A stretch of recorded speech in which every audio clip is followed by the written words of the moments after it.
Let's do this.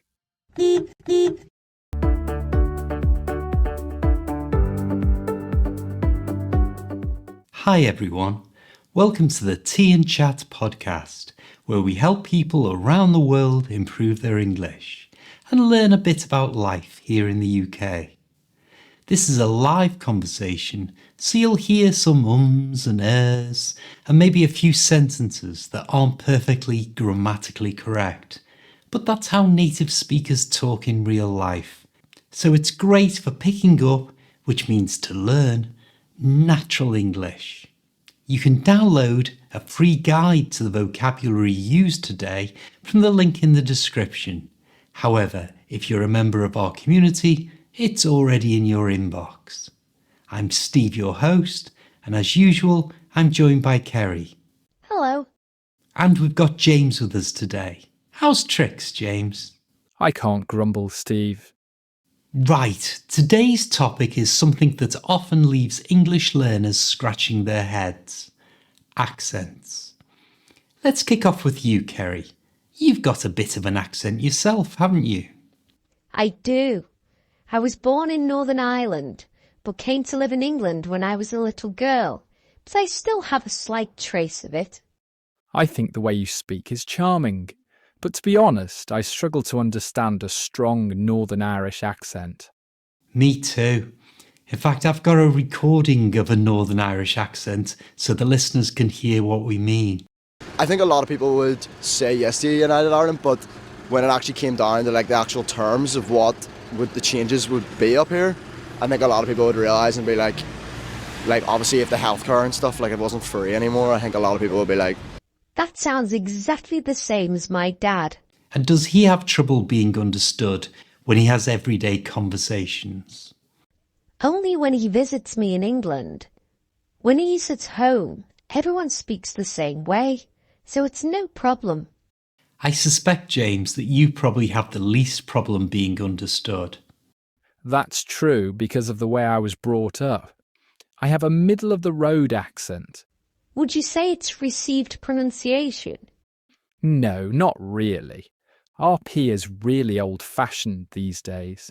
I read somewhere that received pronunciation is only spoken by about 2% of the English speakers. So finding anyone in real life using it is as rare as hen's teeth. I've read that as well, but it seems lots of English learners are as keen as mustard to speak that way. I can understand it. It does sound wonderful. It does, but the problem is, if that's what students are taught, then they expect to hear it from everyone in the UK. So it's a big shock when hardly anyone uses it here. That's probably why so many struggle to understand native speakers. True. I always encourage my students to listen to a variety of accents in order to help train their ears. So what's the best way they can do that? I always suggest that they watch the British TV show Gogglebox. That show is brilliant, so funny, it has me in stitches. But it's more than just funny. It shows people from all over the UK having everyday conversations with their various accents. That's a really good shout. What advice would you give about choosing English tutors? These days, loads of people are self-taught using YouTube, and my suggestion is that they search for teachers with more common accents than RP. I like Laura from Smashing English. Yes, she's one of my favourites, and from the West Midlands area of England. I'll make sure to leave a link to her channel in the description. I'll check it out. Any others? I'm a big fan of Harry from Learn English with Harry. Again, I'll leave a link to his channel. He has a lovely accent. It's very down to earth. Right, now I've got a little quiz for you both. I love a challenge. I'm going to play various UK accents and you have to guess whereabouts they're from. Bring it on. I'll definitely win. James is too posh to know how common people speak. You're so wrong. I genuinely love regional accents. Stop bickering. This is how it's going to work. I'll play a short clip and the first to correctly identify the accent gets a point. Before we start, check your buzzers. Here we go. Accent number 1. So I went down to the lake, Yes. and who turns up at the lake? I don't know. Who turned up the lake? Megan and Greg, Did they? to give me an envelope. And I don't know if I should open it or... Yeah, what are we waiting for? Open it, open it, open it. This has got news. That's easy, it's Geordie. I buzzed too, but you beat me. I love a Geordie accent. 1 point to James. That was indeed a Geordie accent, which is how they speak in the northeast of England, around the wonderful city of Newcastle. Hands on buzzers, here's accent 2. Oh, I got up so late because I set the alarm for 10, but I didn't get up till gone 11. And I thought, well, I'm too early for lunch and I'm too late for breakfast, so I just had a banana. But if anything, that made me more hungry. South Wales. North Wales. Another point to James. It's how they speak in Swansea, which is a city in South Wales. It almost sounds like they're singing when they speak. It really does. Are you ready for the next accent? Here we go, number 3. I could turn around and say to you, I'm not being funny at the end of the day. I don't mean that. But that's not what I'm trying to say. Come on. I don't know. Is it around Essex? Good guess, it is. Yes, I've heard it on TV reality shows. They're always full of people with Essex accents. That's why I never got it. I don't watch those shows. Number 4. No, not far. The guy would be like there and I would be here, you know. Have a look at some anemones and... Easy. I went to university there. That's a Scottish accent. If I'm not mistaken, it's the city of Glasgow. Is my buzzer not working? Give it a press. I'm just too slow. So another point to James. That was a Glasgow in Scotland accent.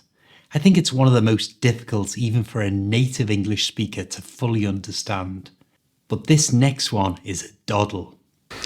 I think Chelsea fans have showed respect for a couple of seconds for me, but they've slaughtered me all game, so I'm not going to get drawn into wishing the Chelsea fans very well. It was nice of them to turn up for once today.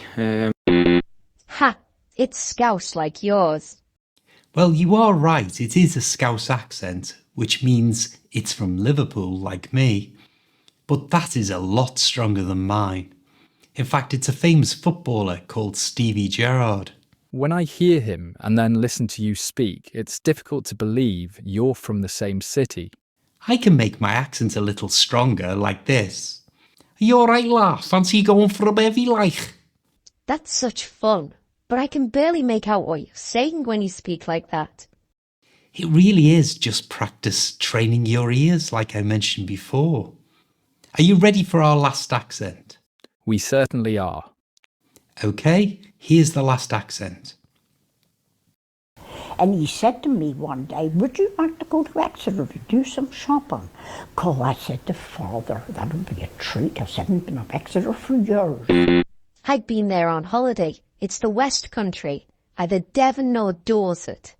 I agree, my boss talks just like that, and he's from the West Country. You're correct, Kerry. It's a beautiful West Country accent. So who won? It's a draw, 3-all. Let's have a tiebreaker. Fingers on the buzzers, here we go. You put these things off, and then I was on holiday and I had a particular, just something that that my wife was worried about. She found the doc, I went to see them, saw the cardiologist, and he just went, this is serious. It's Peaky Blinders. You can't have that. Peaky Blinders is a TV show, not an accent. I'm going to allow it. The accent is Brummie from England's second biggest city, Birmingham. And that makes Kerry the winner by a whisker. I think I've been robbed. You're just a bad loser. Conversation 2. Hi, I'm Steve, your host, and today I've got Kerry with me. Hi there. And we also have Greek Guy, who's originally from Greece, but now lives in the UK. Hello. Later on, we've even got a live call all the way from Texas in the United States of America, so stay listening for that. Now, Kerry, what's the theme for today? Today, we'll be answering questions people have sent in about visiting the UK. It's all about breaking down those British stereotypes and giving practical advice. Sounds good. Let's kick off with the first question. This question is from C in China, who asks, is it true it always rains in England? Oh, that's a classic. It might feel like that sometimes, but hang on and I'll look up the actual statistics. Here we go. London has about the same amount of rain as Berlin in Germany, but it's actually drier than Amsterdam in the Netherlands. And Tokyo, wow, that has way more rain than London. So in Tokyo, it must be raining cats and dogs then. Oh, please don't say that. What? It's raining cats and dogs. Yes, hardly anyone in the UK actually says raining cats and dogs. It's one of those expressions that for some strange reason English learners often get taught, but we hardly ever use it. Or at least people here haven't said it for 100 years or so. I don't think I've ever heard it in real life. So what do people say instead? I use it's pouring down, or even just it's pouring. I would say it's teeming. I like that one. It's teeming. Now you sound like a real Brit. So to answer C's question, it doesn't rain as much in the UK as people say. Except in the Lake District. Every time I go there on holiday, it teems. I forgot about that. Where is the Lake District? It's a beautiful area in the northwest of England, and there are lots and lots of lakes, mainly because it rains so much. They say if you don't like the weather there, just wait a minute and it'll change. But it is lovely. All right, next question. This one's from Lily. She didn't say where she's from, but she's coming to the UK for 2 weeks and wants to know if it's worth visiting places outside of London. Okay, let me start by saying I totally understand that if you're coming for your first visit to the UK, you definitely should visit London. It's one of the greatest cities in the world, full of history, Buckingham Palace, Big Ben. Lots of things to see and do. But you can see most of what you need to inside of maybe 3 or 4 days. After that, you really should go exploring across the whole of Britain. What will be your top 5 places to visit? First, I would jump on a train and come up to Liverpool. It has the friendliest locals, great museums, and so many historic buildings that lots of famous movies have been filmed there, like Harry Potter, Batman, and Sherlock Holmes. You are a little biased though, seeing as it's your hometown. That's true, but it really is fantastic. Plus, it's such a great place to use as a base to explore the rest of the UK from. For example, you're a quick train ride to cities like Manchester or Leeds. A bus will take you to see the Roman city of Chester, which also has an amazing zoo. You could also hop on a plane and be in Scotland in less than an hour. Glasgow's a lovely place to visit. If you go to Scotland, do you need a passport? No. Once you're in the UK, there are no passport checks between England, Scotland, Wales or Northern Ireland, but it's always wise to carry it anyway, to be on the safe side. So far, we have in our top 5 Liverpool, Chester, Glasgow. Where else? Honestly, I would go on a ferry to Belfast in Northern Ireland and visit the Titanic Museum. It's something I've always wanted to do and have never got round to. You can't leave Wales out either. I was just coming to that. I would finish my trip in Wales, which is probably the most beautiful country in the United Kingdom. I agree. The land of castles and dragons. So to answer the question, please don't come all the way here and stay in London. You'll always regret not having a proper look around. Our next question comes from Fred in France. He asks, is England safe to visit? The short answer is yes, very safe. If you're not daft, England is one of the safest places to travel. Plus, if you do need help, we have a great police force and healthcare system. Okay, next one. Neelan from Canada asks, Is the UK as expensive as everyone says? I'm afraid that depends on where you go and what you do. For example, if Lily, the lady who asked the previous question, just stays for a fortnight in London, then she is going to spend a lot more than someone who stays in, say, Newcastle, which is another great city, by the way. What do you think, Greek guy? I was surprised that some things like travel and clothes can be cheaper than in other countries. That's true. And if you eat where locals eat, it's very affordable. Like Greg's. Now you have to explain what Greg's is. Greg's is a little slice of heaven. It's a chain of bakeries that sell warm pastries that you eat while walking around the towns. I love Greg's. Me too. So to answer Nayland's question, especially if she's living in Canada, I doubt if she'll find much difference in the cost of living when she visits. All right, now we've got a live question coming in from Luke, all the way from Fort Worth, Texas, America. Hi, everyone. Hi, Luke. Luke, what can we help you with? I'm planning a trip to the UK soon and was wondering what sort of gifts or souvenirs I could bring back home. Also, what's the best way to see a city there? Should I explore on foot, take a bus tour, or hire a guide? That's a great question, Luke. I've been lucky enough to visit a lot of places in the United States myself, including going to a rodeo in Fort Worth. And I always try to pick up a t-shirt with the name of the place I was visiting. In fact, I'm wearing my LA t-shirt today. He looks good. I might have to pinch that. Kerry, what would you suggest for UK souvenirs? Getting a t-shirt with the name of the place you visit is a great idea. And something a little different than the usual teddy bear dressed as an English palace guard. I always take British biscuits with me when I go back to Greece. They taste fantastic, and you can get them in fancy tins. Absolutely. And Luke, you could look at things like locally made items. In Scotland, you'll find wool scarves or other tartan clothes like jumpers. Or even a bottle of whiskey. Trust you to mention alcohol. In Wales, you'll find items made from slate. They might be a bit heavy to carry home. Yeah, that's a good call. Another idea is a souvenir from a museum. Many have unique items that you won't find anywhere else. As for seeing a city, it depends a bit on where you are. In London, a bus tour is a great way to get your bearings and see the main sights quickly. Then you can go back to the spots that catch your eye.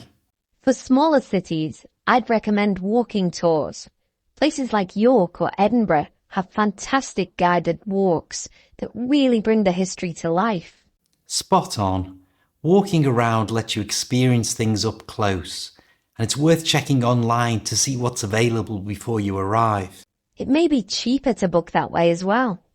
And don't forget bike tours, especially in cities with lots of green spaces, like Oxford or Cambridge. So Luke, hope that helps. Go for a mix of iconic UK gifts, and for exploring, try a mix of tour buses, walking, and maybe a local guide. Thanks, everyone. That's really helpful. Bye. Bye, Luke. Right, who's next? Sergey wants to know, when's the best time to visit the UK? I guess most people would probably say the best time would be the summer. But although that is when you're more likely to get good weather, it's also the time when there are lots of other tourists around as well. And British children will be having their summer break, so everywhere is crowded, and most attractions have long queues. Plus the prices will be at their highest. Exactly. I think the end of October and the first week in November would be my choice. Everywhere will be quiet, lower prices, plus you get to see bonfire night, which is always great fun.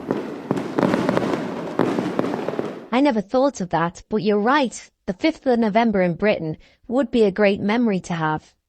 Our last question is, I can't find out who it's from, sorry, but they ask, what's public transport like in the UK?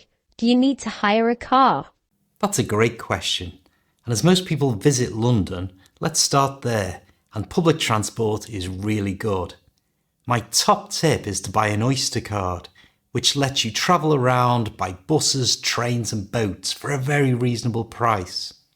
Outside of London, things are a lot cheaper, of course, but the major cities are all linked really well, so getting around's a breeze. We also have budget airlines like EasyJet, which can be a fast, economical way of travelling, especially going from, say, London to Edinburgh in Scotland, or Liverpool to Belfast in Northern Ireland. Yes, I never thought of that. Flying's often a lot cheaper than going on the train. Conversation 3. I'm Steve, your host, and as always, I'm joined by Kerry. Hi everyone, please just give me a moment. I'm just getting James on the line. I'm here, thanks, Kerry. Hi, Steve. Sorry for being a little tardy. No problem, James. And actually, your use of the word tardy is ideal, because today we're going to be talking about British words and phrases that English learners probably have never been taught before, and tardy is a great start.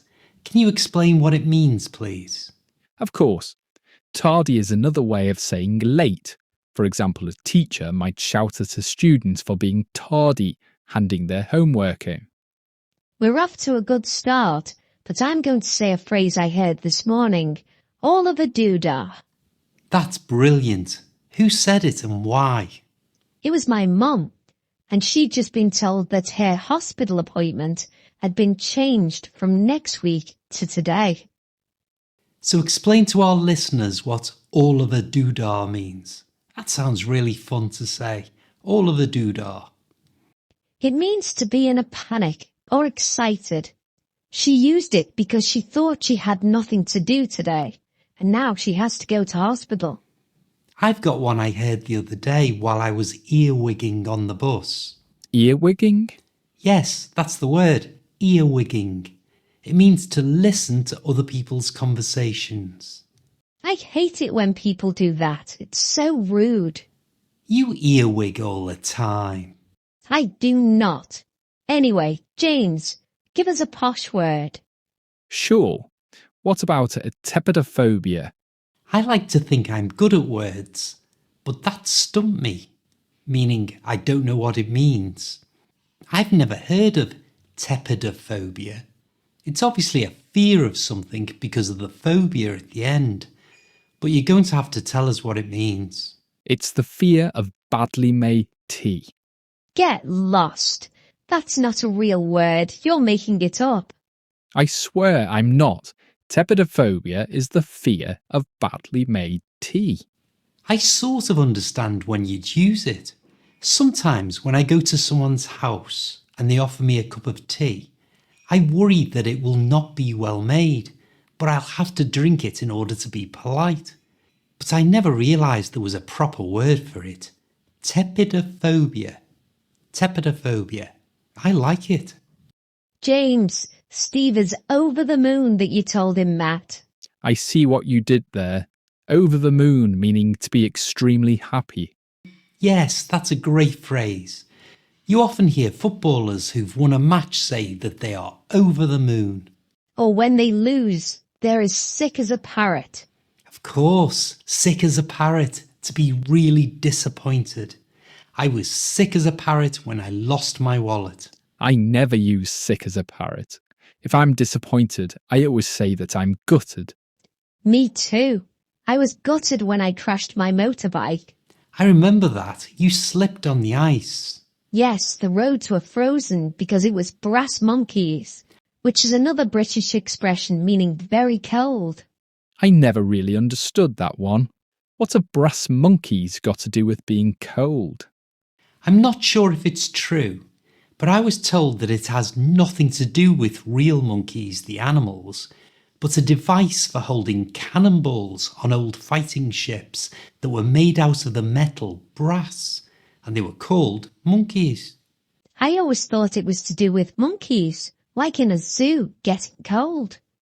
To be fair, I'm not the sharpest tool in the shed. You are really coming up with some great expressions. Explain that one, not the sharpest tool in the shed. It's used to say that someone is not very clever. You can also say not the brightest star in the sky. Any more from you, James? What about a bodged job? It's the reason I was a little tardy phoning in today. I employed someone to put up a shelf in my living room and they did a bodged job, which is another way of saying not a very good job. And it fell down as I was ringing you. I'll bet you were cheesed off. It's about time you added one to today's British phrases, Steve. Cheesed off, meaning annoyed and unhappy with something. Why is it cheesed off and not, for example, buttered off? I've no idea, mate. I guess there are some things that you just have to accept. Although butter is usually associated with nice things. For example, you make people like you by buttering them up. Excuse me. Are you all right, Steve? Have some water.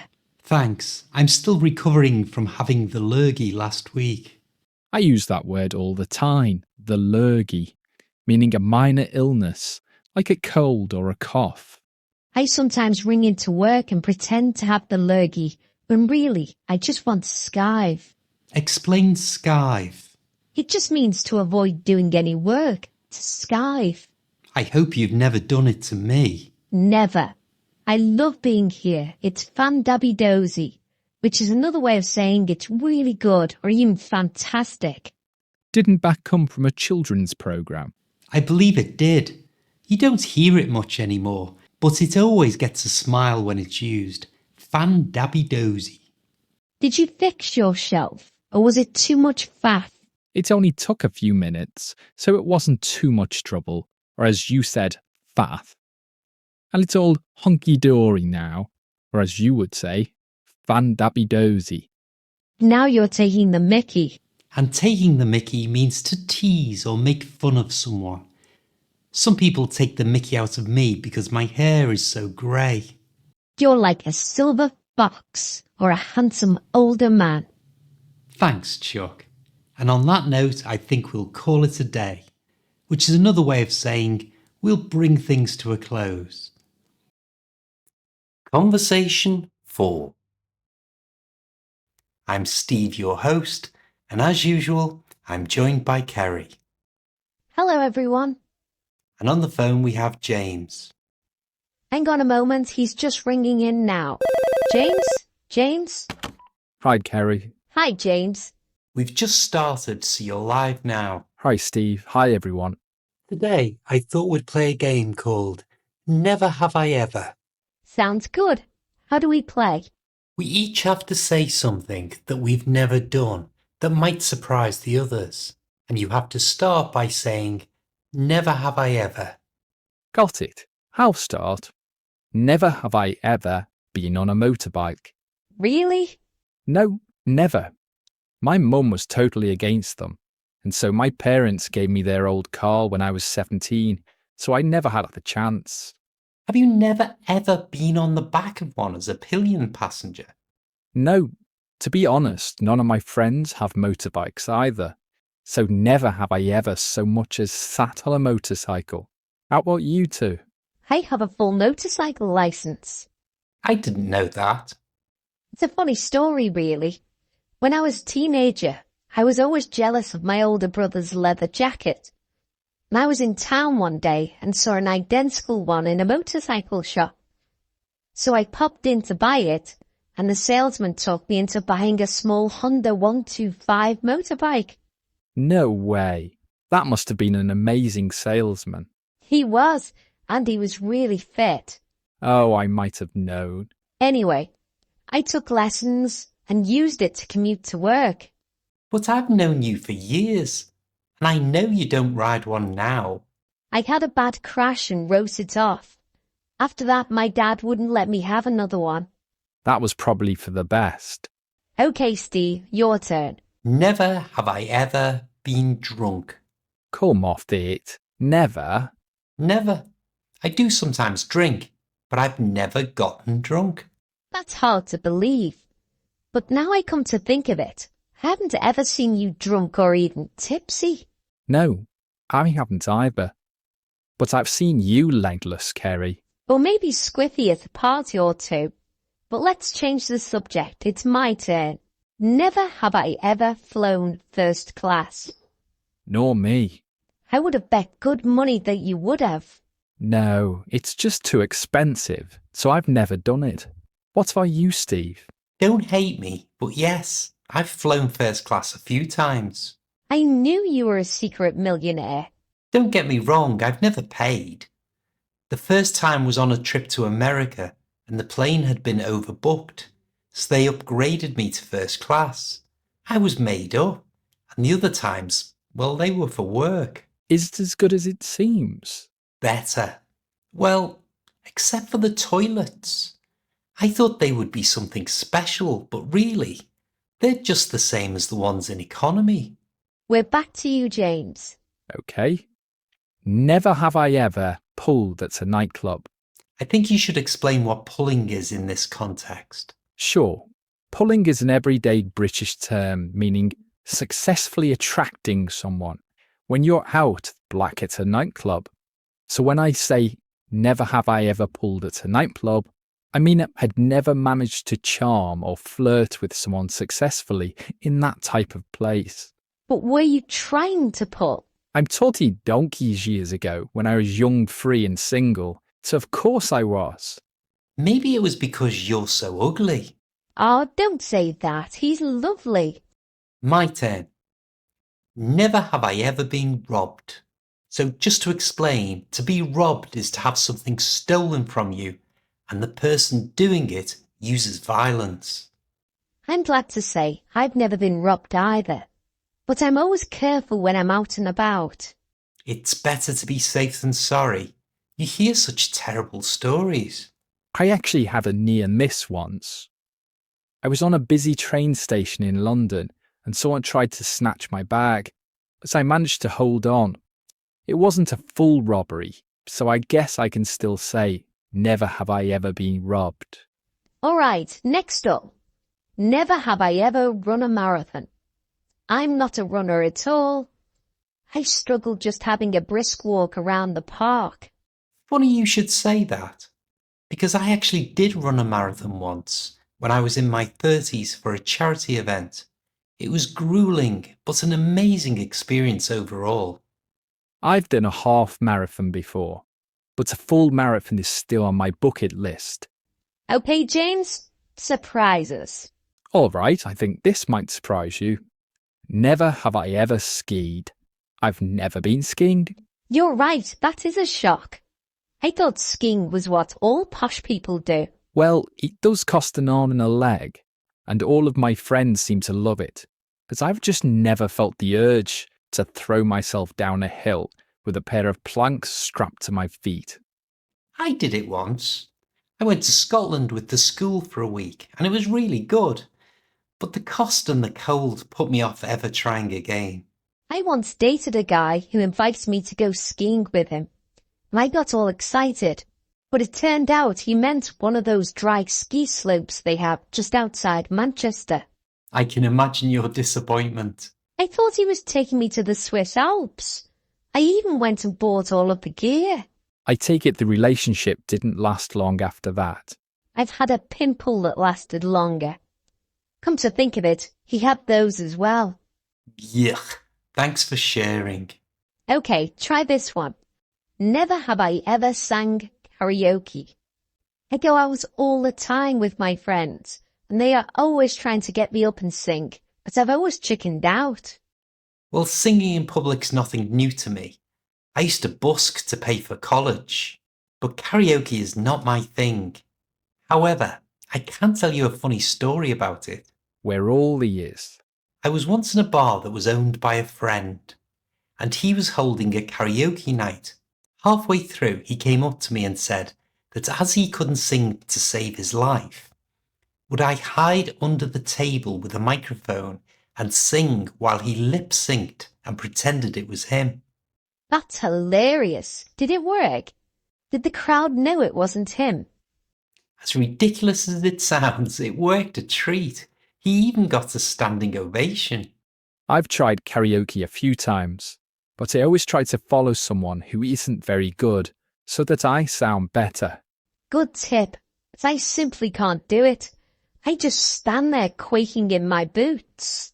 James, it must be back to you. What have you never done? Let's see.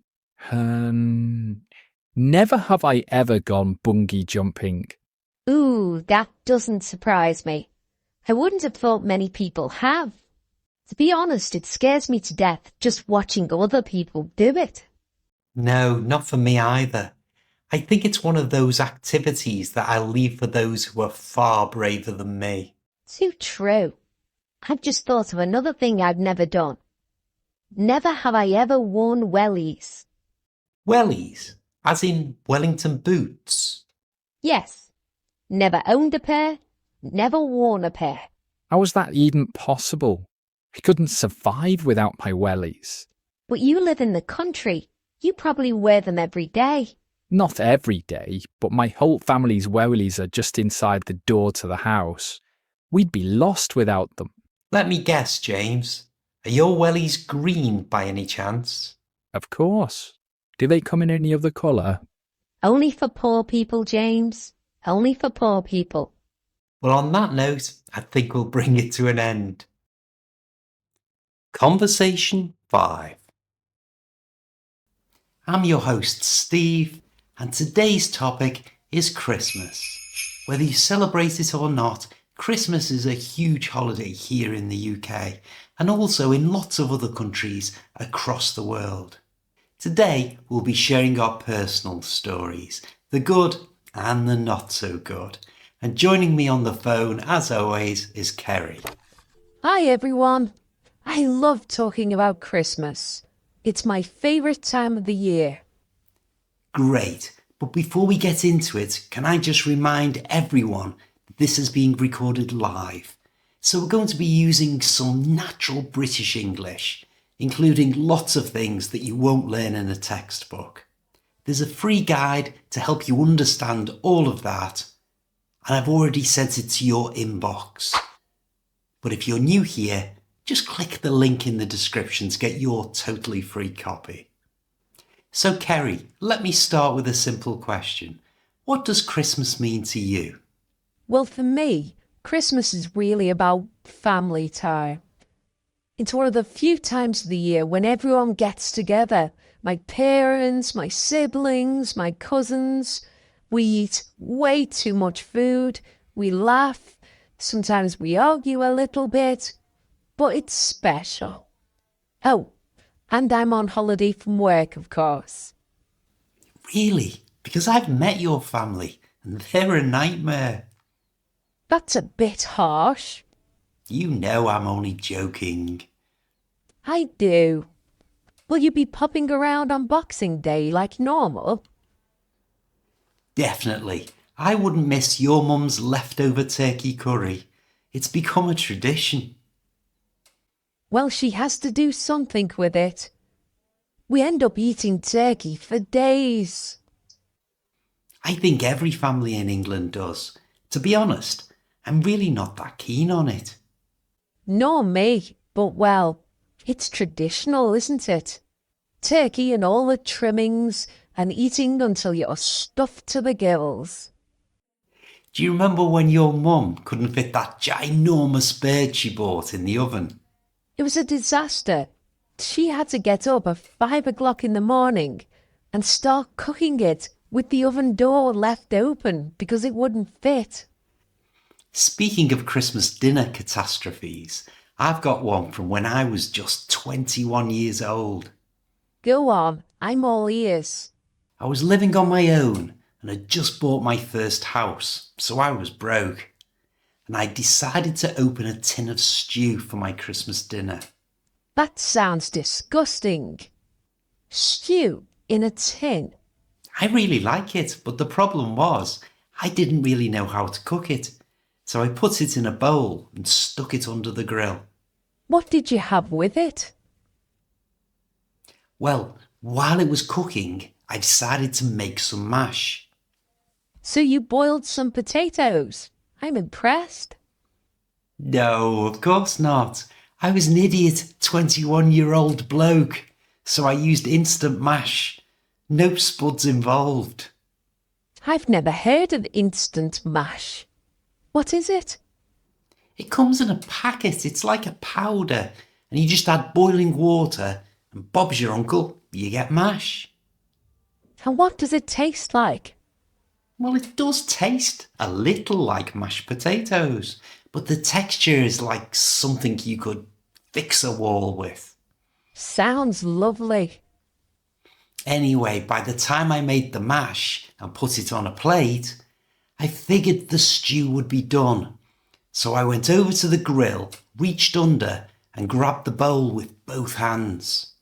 I can already see where this is going. I actually managed to lift the bowl out before the pain hit me. It was so hot, my thumbs stuck to the bowl for a second before I threw it in the air and it crashed to the floor. I'm sorry, but that's hilarious. What did you do? As I stood there in the kitchen with the shattered bowl and stew all over the shop, I looked at my poor thumbs, bright red and starting to swell. When you say swell... Seriously, within a minute, they were twice the size of normal and still growing. Crikey, what did you do? I jumped in my car and drove to the hospital, which was only a few minutes away, fortunately. What happened when you got there? Well, when the doctors and nurses had finished laughing, they put huge bandages on both of my thumbs. On the drive home, people in other cars started waving at me because they thought I was giving them a double thumbs up sign. That's so funny. Have you always gone to your parents for Christmas?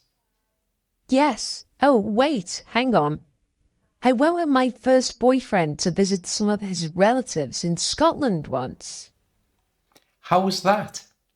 They were really nice, but they didn't celebrate it the same way I was used to. It was more low-key. I've heard that. Isn't it all about New Year's Eve in Scotland? It certainly was. I've never seen anything like it. They call it Hogmanay. We partied all night. Don't you go away for Christmas? Yes, I went to Egypt once.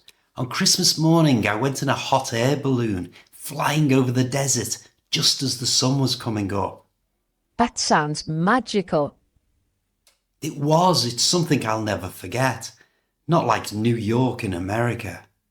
What was wrong with New York? I'd love to go there. Don't get me wrong. I've been many times and I love it there. But a few years ago, I decided to spend Christmas. And it was a bit of a letdown. But whenever I watch TV shows set in New York, it always looks so Christmassy. That's what I thought. But the reality was nothing like the TV shows or the movies. It was a bit boring. Any town or city in the UK is decorated better. I'm shocked. What did you do? I was supposed to be there for a week, but on Christmas Eve, I jumped on a plane and flew to Nashville, a city further south in the US. And what was that like? Much, much better. Proper decorations, lights, people dressed up.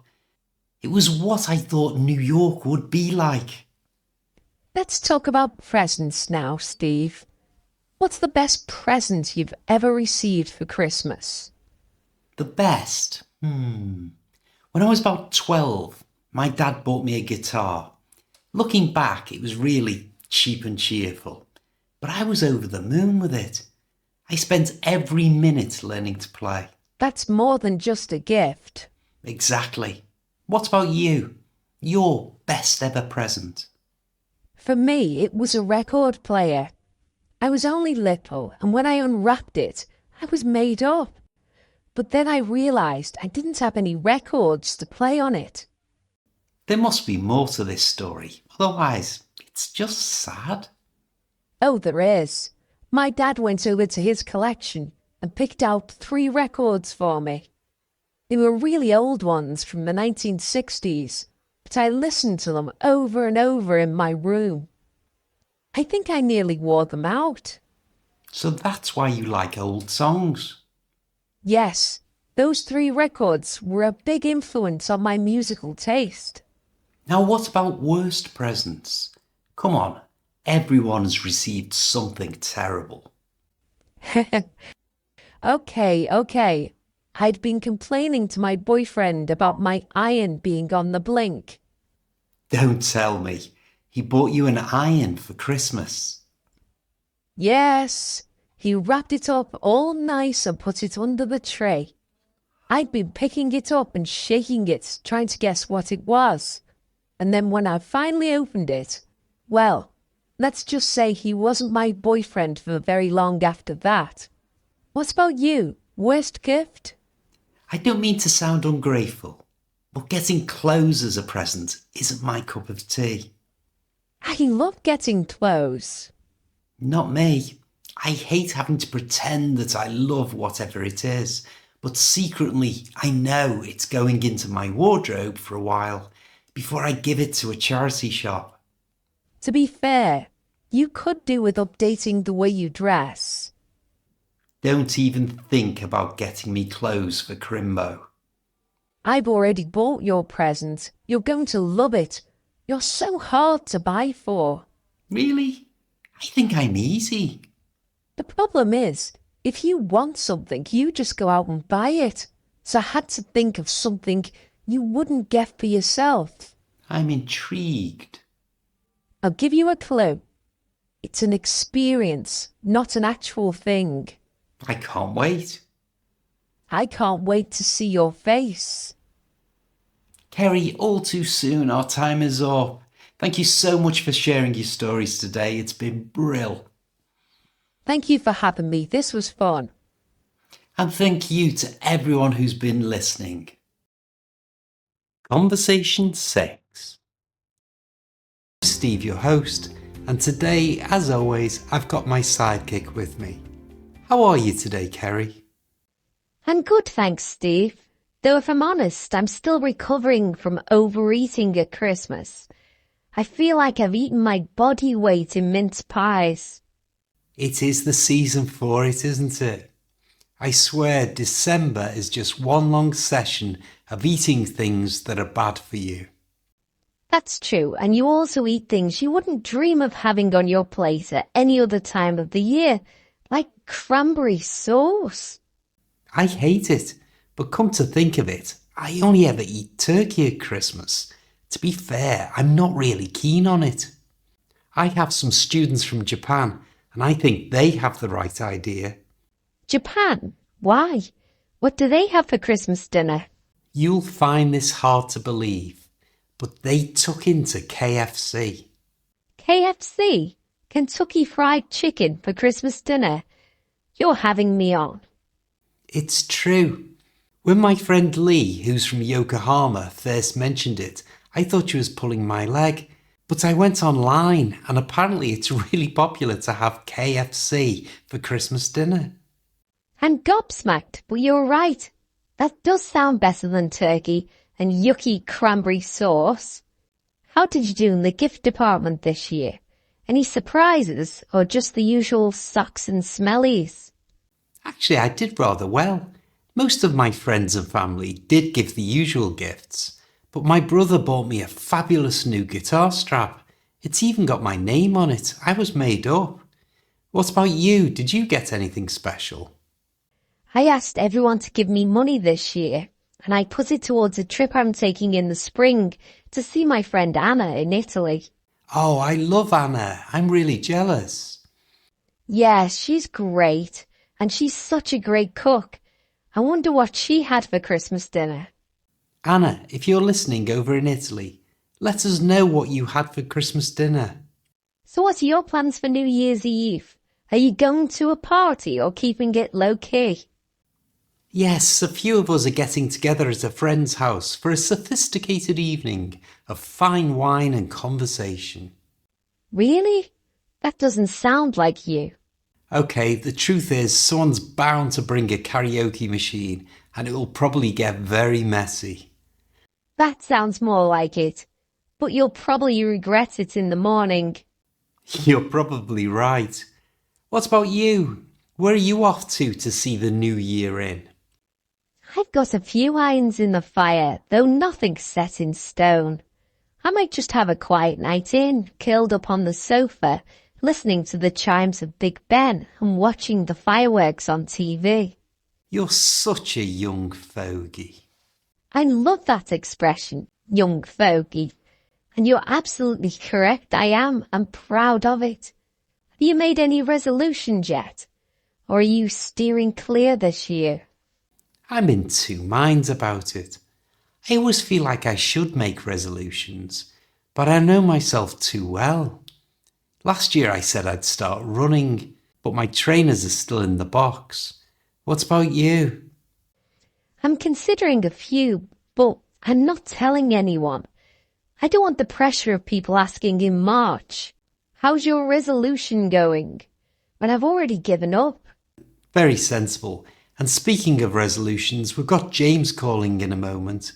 He's one of those people who always seems to have their resolutions sorted. And I'll bet he sticks to them for the whole year.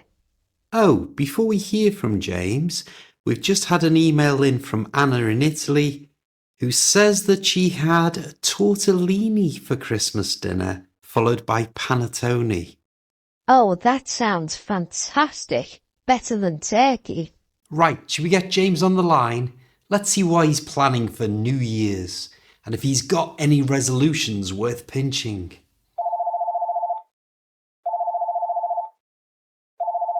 Hello, Steve. Hello, Kerry. Lovely to speak to you. A belated happy Christmas to you both. Same to you, James. So let's cut straight to it. What do posh people like you get up to on New Year's Eve? Me? Posh? I don't think so. Seriously, James, you're the poshest person I know. I've heard Bill Gates rings you up to ask for a loan. And didn't you used to date a member of the royal family? Only a countess, and it was a long time ago. You are hilarious. So back to the question. What are you doing for New Year's Eve? Go on, James, make us jealous. Has King Charles invited you round to Buckingham Palace? Hardly. The truth is, I'm not doing anything too special. A small dinner party with friends, a bit of champagne and maybe some fireworks in the garden at midnight. You know, civilised. Very civilised. Do you ever feel like you should do something a bit more extravagant? Not really. I think New Year's is one of those occasions where less is more. The thought of being crammed into a busy pub surrounded by strangers doesn't really appeal to me. Especially at midnight when you get kissed by whoever you happen to be stood next to. I like that bit. You just have to make sure that you're standing next to someone you want to kiss. I think it's a little different for pretty women like you and ugly old blokes like me and James. Speak for yourself, Steve. You're right. I forgot, for some strange reason I can't fathom, women seem to swoon all over you. Only when I get out of my Ferrari. That definitely helps. So we were just discussing New Year's resolutions. Are you going to make any, James? Or are you not bothering? Oh, I'm making a few this year. One is to finish the book I've been writing for Yonks. What's it about, or is it top secret?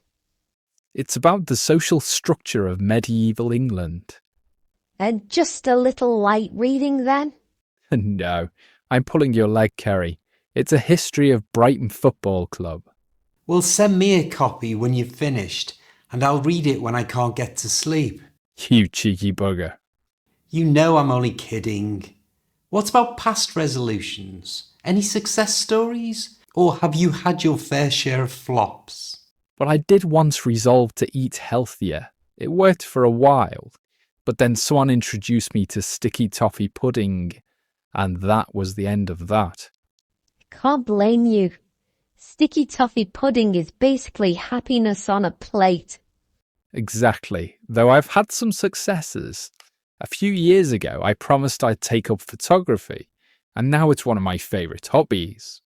That's very inspiring. Right, before we let you go, James, what's one thing you hope to achieve in the new year? I'd really like to travel more. There are so many places I've yet to explore, and I think this is the year to do it. Anywhere in particular? Scotland is high on the list. I've always wanted to do a proper tour of the Highlands. And also, I have a friend in Japan, Junji, that I'd love to visit. I've always wanted to go there as well. Take lots of photos and come back and tell us how you got on. Thanks for joining us, James. Always a pleasure. Likewise, Happy New Year to you both. Right, Steve, before we wrap up, what's your big hope for the coming year? Definitely I'm going to stop buying any more guitars. And maybe start an English blog on the website. How about you? To stop procrastinating. Though I'll probably put that off until the year after. Oh, brilliant. Well, that's all from us today. Thanks for listening to Tea and Chat with Steve and Kerry. Subscribe for more English language learning videos. I'll see you next time.